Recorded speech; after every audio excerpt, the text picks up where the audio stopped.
Hey guys, what is up? It is me, Pagey, here once again with another video on just the upcoming DC universe, but also the other DC universe that's not inside the DC universe in live action, if that makes sense. But yeah, we're in the final stretch until San Diego Comic-Con this year, like what, a couple of weeks now, with minimal DC projects attending at this point, which isn't too surprising, as James Gunn has given really no indication that DC would be attendance in any way, at least with his upcoming DCU projects like Superman and the like. There was, a bit of hope from many that there would be some late surprise or announcement or something like that, and there is still time for that, but man, they're cutting it close. So for now, we should be expecting nothing, and it will be next year's San Diego Comic-Con, and maybe somewhere later this year, like CCXP in South America, or New York Comic-Con, though New York Comic-Con's maybe like where they do some TV stuff, not really movie stuff, but those both come at the end of the year, and like what, just after, I think New York Comic-Con's in like October normally or something like that, and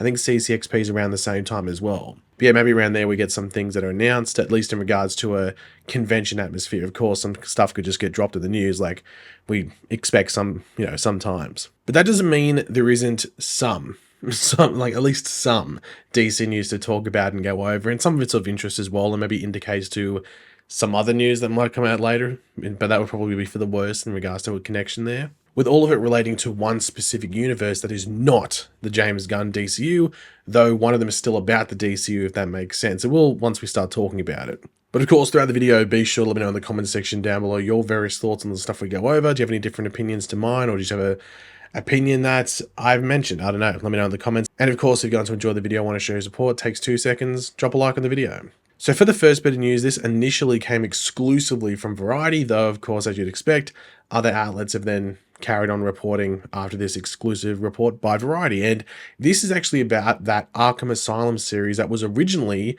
back in 2022, I think it was originally announced. It's going to be set in the world of Matt Reeves' The Batman, alongside, of course, the Batman sequel coming out soon, as well as the new show coming out later this year in the form of The Penguin. But it was either right at the beginning of this year or right at the end of last year, it was revealed that that show was now going to be developed as a part of James Gunn's DCU. So it was no longer in that Reeves Batman universe. It was now in the proper DCU, which, surprised a lot of people that was happening.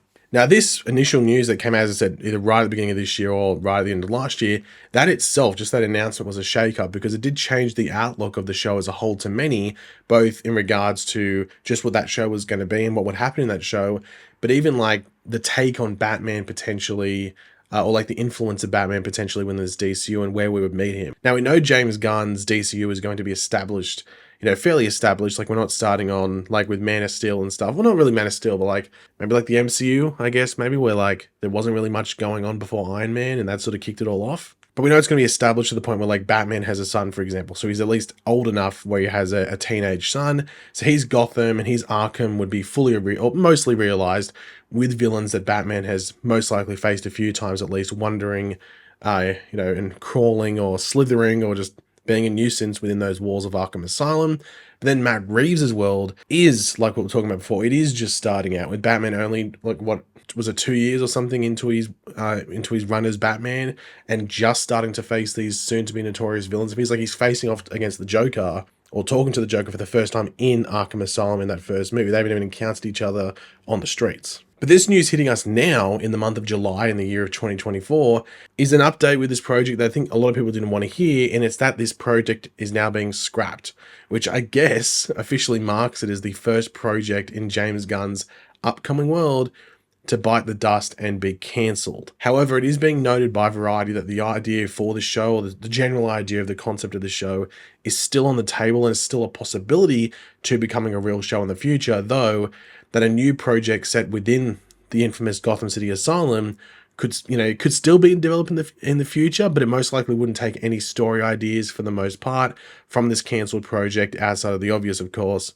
with it being set in Arkham Asylum. But this cancellation actually started a cog in my brain, which I did notice many were sort of going down the same trail, I guess you could say, online, and that is the fate of Andy Muschietti's Batman film, otherwise known as The Brave and the Bold. Now, we have not gotten any news about this in any way, shape, or form since the initial announcement, outside of some minor comments here or there in other articles about DC or on other stuff that Andy is working on, that he is, like, still attached to direct the film. And that's pretty much it. Like, I don't even think they've put a writer on it. It was rumored that Christina Hodson was writing it, but I think that news came out like just as the writer's strike started, and it didn't make sense that would even come out then. And then there's been no update since that point. Now, I don't necessarily agree 100% with what others are saying online because it sounds like a creative nightmare for two different creatives, but I sway to one side of that discussion. And in regards to the thing I don't necessarily 100% agree on, what I'm seeing online is that many think that Andy will not be directing a Batman movie, and it isn't maybe because his ideas or anything like that aren't great. I doubt they wouldn't be, as his Batman stuff in the Flash movie was really good. I'm 99% sure that's probably why he got the gig initially for this DCU Batman, because he did so well with the Batman stuff in the Flash. But many people online do think that Warner Brothers, and maybe even the heads of DC, maybe even including Gunn and Safran, or at least they're toying with the idea, think that this new universe is an easy way to include Robert Pattinson's Batman in his world, or even just specifically his character, with David Corenswet's Superman and the other new heroes we're going to meet in the next handful of years. And don't get me wrong, that would be cool, though I don't know 100% if his Batman, in its current form at the very least, would fit with what we are seeing in this new DCU. And yeah, things can easily change, but would that be at the detriment of the Batman universe that it's been built up through this first film, and maybe even what the Penguin will build when that comes out later this year? And I think the answer to that is pretty likely. But what I think might be going on is simple. You see it a lot with films, especially prior IP with a big character like Batman. They are taking their time with it and making sure that they get it right.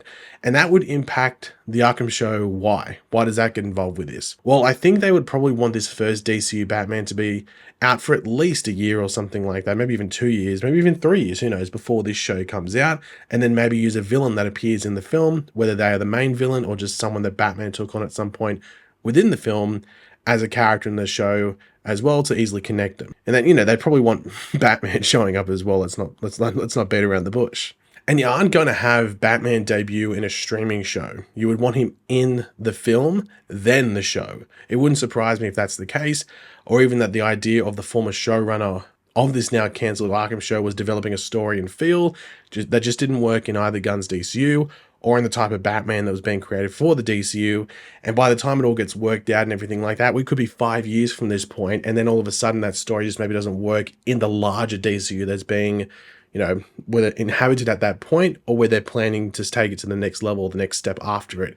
So you see this a lot when something is just like sitting on the simmer for a while and it's not really pushing forward. It usually gets cancelled a lot of the time. You've even seen it with Marvel recently. You've seen it with DC in the past, of course, whether it's in the DCU or in other worlds as well. You can't just simmer on something for way too long. It's pretty rare something actually keeps going once it's been on the simmer. And then sometimes when you keep going with that thing that's been on the simmer and there hasn't been much development for a while, it ends up being not that great of a product, or at least ones that people have maybe moved past and have really little care for. So that's probably maybe something that's impacted this. Now, of course, one thing that was discussed there was the fact that, this show could still happen in the future. I am very interested because there's been no talk about it since that initial announcement that, like, Lanterns, for example, is going to be on HBO proper and not Max. I am still waiting to hear about these other HBO shows, or these other initially Max streaming shows that haven't moved forward at this point, like cast people or have a set start date for filming. Are they all also going to go to HBO? Because we know that Peacemaker is most likely still going to Max for season 2. So I'm still wondering if we're going to get any update around that, but I think the first show would probably get an indicator for that would be Waller, I think, but once again, that's a wait and see. The final thing to talk about, we sort of mentioned the show before, but I should have just mentioned it before, we were talking about it earlier, but I'll just mention it now, but the Penguin. So I said, the Batman spin-off show we knew it was coming at the end of this year. They said fall. That was like the first time they mentioned a period. They said, fall of this year. And I think we've had 2 trailers at this point. I don't think I've seen the second trailer. It's what advertised, but I don't think I watched it, just because I'm sort of sick of watching trailers nowadays. They spoil too much. But there's also some confusion around the date reveal for this premiere, because they initially announced it, and it's a bit of a fake out almost. They announced it as September 9th, and then another outlet announced it as September 19th. I think it was September 19th, and now it's back to just being sometime in September. Like, I think Warner Brothers or HBO or DC said, we're not going to confirm any of those dates, but it's definitely in September. So there's a lot of confusion around that, because also September 9th and 19th, they're 10 days apart, so they're not the same day.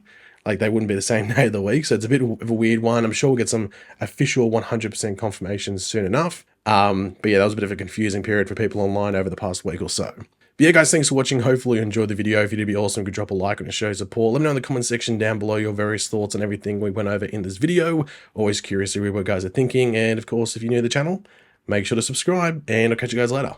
Goodbye.